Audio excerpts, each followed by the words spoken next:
બેવફા પરદેશીમાં સંજોગોના કારણે મારા તો લગન બીજે થઈ જાય છે અને હું મારા સસુરાલમાં જતી રહું છું, પણ પાછળથી પેલો સનેડો પણ આવી જાય છે. સનેડો આયો ના,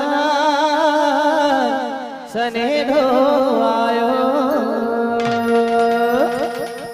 આ સનેડો આયો કે વાવાઝોડું આવ્યું?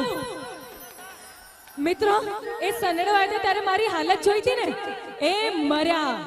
પણ એ સનેડો મને નહીં, મારા પતિને મારવા આવ્યો હતો. અને એટલી બધી કોશિશો કરે છે મારા પતિને મારવાની, અને છેલ્લે છેલ્લે બંદૂક ઉપાડે છે. એટલે જ કહું છું, વિક્રમ, તો ચાલો જા અહીંથી.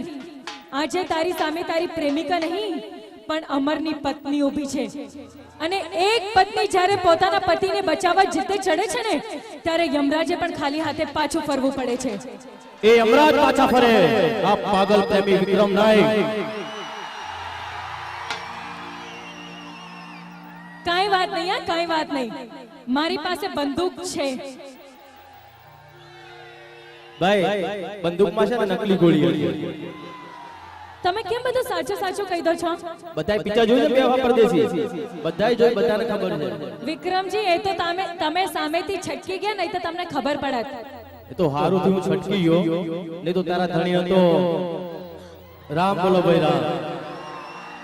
પણ જો પિક્ચરમાં એવું કરે ને, તો જો મારા જેવા કેટલા બધા સનેડા છે. એમની ક્યાંક બીજા લગન કરી લીધા છે ને, ત્યાં જે પેલા બિચારા મારી આવશે આ લોકો. હા, વાત તમારી એકદમ સાચી.